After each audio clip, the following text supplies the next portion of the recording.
Anyone who's been living in the UK or has had an interest in immigration law or immigration rules would have heard about human rights.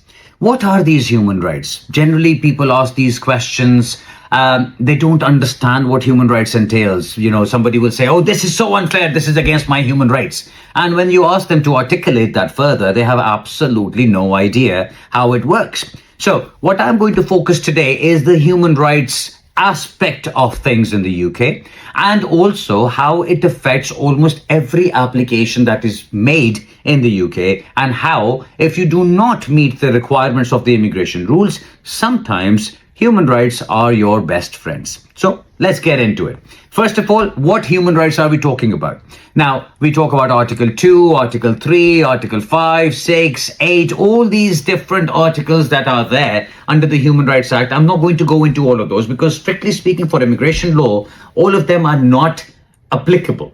If you're talking about asylum law, for example, you might say Article 2 and Article 3 might be relevant. And of course, Article 8 could come in, Article 6 could come in. What do they say? Article 2 is prohibition of killing. So you cannot be killed. You cannot be at a threat of losing your life. That's Article 2. Article 3 is talking about inhuman and degrading treatment. So if you are subjected to inhuman and degrading treatment, if you're not being taken care of, or your mental health or your physical health is suffering, that comes under Article 3.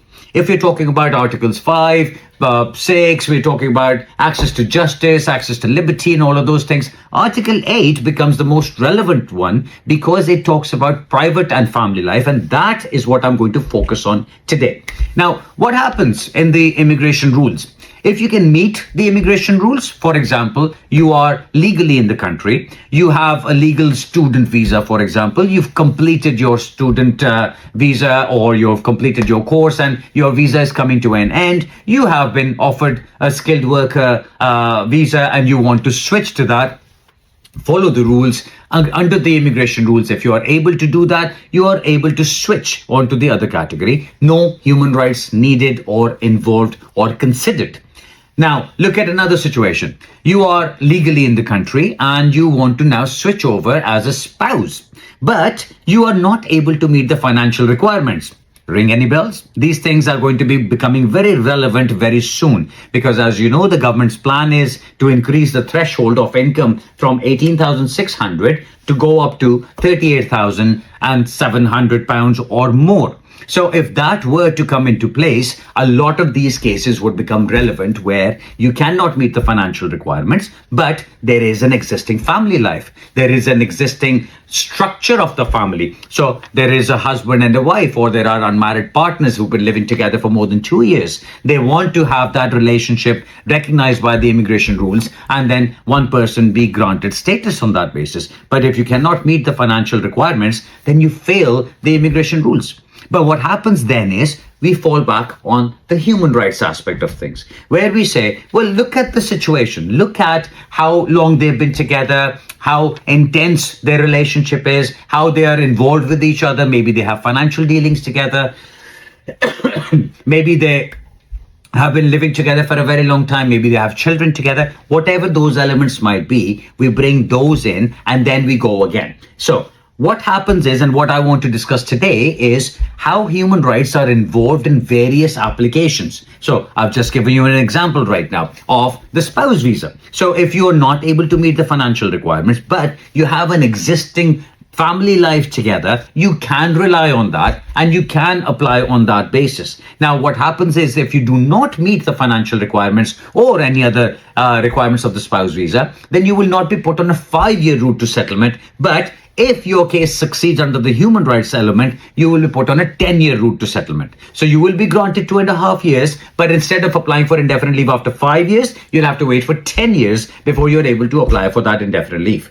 Now, the other thing that comes in immediately, which you should know and which a lot of people ask about, is if you have been granted leave on the 10-year route, anytime that you are able to meet the financial requirements, you can make another application and switch over to the 5-year route. So this is always going to be an option open to you. So remember in the last video where I had spoken about this and I had said that this is not something which is the end all. There are always other options. You can look at other surrounding circumstances. You can look at other things that are applicable in your case, and those could be helpful. So this is one of those examples.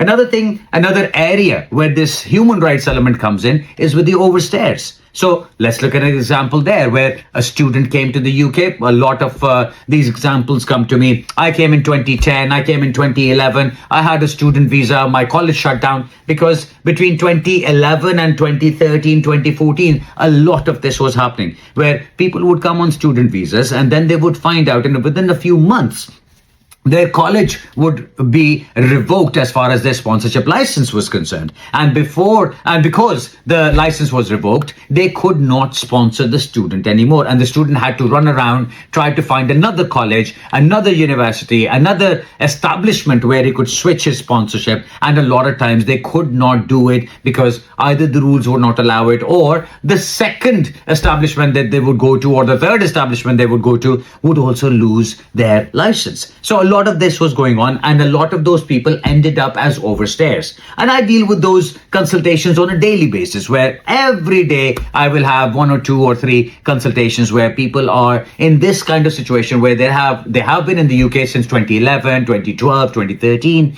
They do not have legal status and they're still in the country. So what happens in those cases? We do a leave to remain application. First of all, I always tell you, you do not fall under the immigration rules. Rules say what? Rules say either you've spent 20 years in the UK, legally or illegally, does not matter. If you're able to prove that you've spent 20 years in the UK, you can apply for your leave to remain. Or you have spent more than half your life in the UK and you're between the ages of 18 and 25. Now, if that applies to you, fantastic. Again, you'll get your status. But if not, look at the next one. Next one is that you have a child living with you, your child living with you, who has spent more than 7 years in the UK and is still under 18 years of age. These are the 3 main categories under PL, Appendix PL, where you are able to get leave under the private life route, which is the human rights element under the immigration rules. The 4th category is you've not spent 20 years, you've not got a child with you, you've not spent half your life in the UK, but there will be significant difficulties in you settling back in your country. Now, when I say to you that you do not fall under any of the immigration rules, you should go back. Are you going to go back? The overwhelming answer that I always get is, no, I've spent such a long time here, I can't go back. I need to make an application to stay within the UK. Now, with this information, with understanding that you do not fall under the immigration rules, we can still make an application under human rights elements where we are saying you will have significant difficulties in settling back for reasons A, B, C, D, whatever. It could be because of the length of time that you spent here. It could be because you have financial issues. It could be because you have been ostracized from the community or your family or something like that. It could be a number of reasons. If you say that you are at risk of harm, then you have to claim asylum because that is what the law says. But if you say that I will have significant difficulties in settling back, you are falling under the human rights elements, and that is where your private life and your family life will be considered. It will be considered how long you've spent here, how you've spent that time in the UK, and what you've been doing, what your connections are with the UK, what your family ties are, or what your friends' relationships are, how you rely on each other. Is there an extraordinary relationship of dependency between siblings or between adults and parents and things like that? All those things can be considered. So that is about the overstayers. Next, I'm looking at children who have spent 7 years or more in the UK. Now, of course, the immigration rules have a section that covers that. But if you're looking at children, this is again a human rights element. Why? Because what we are saying is that a child that has spent more than 7 years in the UK has spent a significant part of their life in the UK. That means that they have laid down foundations for their life and they should not be taken out. Now, if they have parents living with them and the child is granted status, then under the human rights element, the parents come in as well. And that is how the parents get. So again, the human rights bit comes into this. Next kind of application that happens, the adult dependent relative type application. I call this the ADR type application because adult dependent relatives cannot make applications from within the UK. They have to go back to their country, apply from there. Only then they can make an application within the immigration rules. But if, for example, you have parents who have come over as visitors and you found that there is a sudden decline in one parent's health, there is a sudden problem with one parent, what do you do then?